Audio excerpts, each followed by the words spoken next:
Hey, beautiful people. Thank you so much for listening to the first Faithful Wednesday.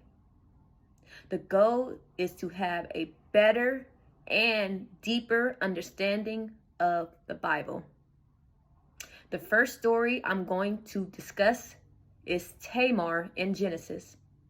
Tamar is one of my favorite characters in the Bible. Her story starts in chapter 38 in Genesis. After helping his brothers sell Joseph into slavery, Judah left his family, married a Canaanite woman named Shua, and had 3 sons, Er, Oran, and Shula. For his firstborn, Er, Judah gave Tamar as his wife. Unfortunately, he did evil in sight of the Lord. So God killed him.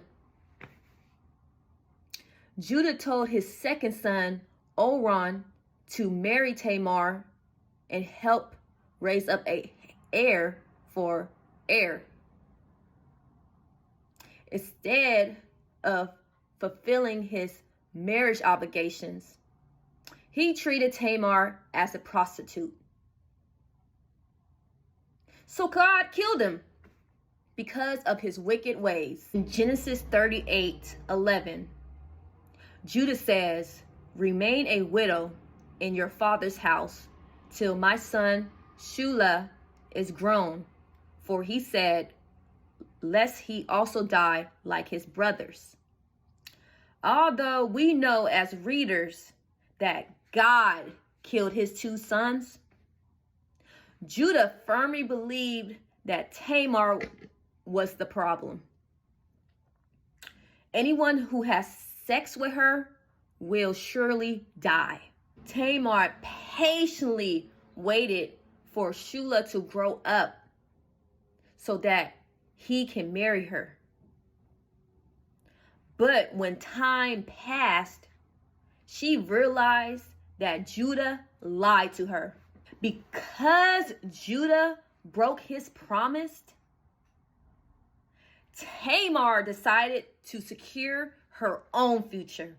Hearing that her father-in-law was heading to his sheep's shearer in Timnah, Tamar took off her widow garments, washed and beautified herself, and covered her face with a veil. She sat in that open space and waited for Judah to stroll by. Assuming that she was a prostitute, Judah asked Tamar to lay with him. He said he'll give her a goat for a reward.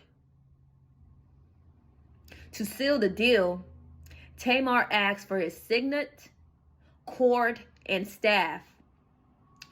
Those items are important because it was like a personal identification. After having sex, Tamar rose and disappeared. Judah tried to find the harlot to give her her goat, but she was nowhere to be found. 3 months later, Tamar became pregnant. After hearing this news, Judah became angry and wanted to burn Tamar to death. Tamar confidently came out and showed Judah his signet, cord, and staff. In Genesis 38:25, she said, "By the man to whom these belong, I am with child." Judah became humbled and acknowledged that those items were his. In Genesis 38:26, he said, "She has been more righteous than I, because I did not give her Shula, my son. He recognized that Tamar was completely innocent, and he was so wrong for treating her like she was nothing. God chose Tamar to help carry on the royal family line of Judah. Tamar is the first woman in the genealogy of Jesus. Tamar is one of my favorite characters because she stood up for herself and decided to create her own path. Back in the day, women had to rely heavily on men.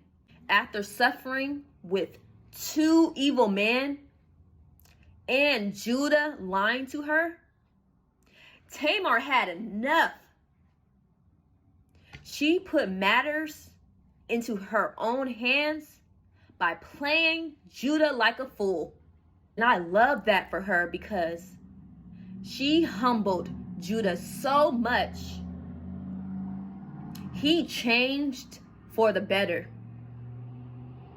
She confronted him with his sins and injustice, that he had no choice but to acknowledge his wrongdoing and evolve into a responsible and compassionate leader. Brothers and sisters of God, how do you feel about Tamar? What did this story teach you? And would you do the same thing? I would love to hear from you. Thank you and God bless. Stay tuned for Faithful Wednesday 2.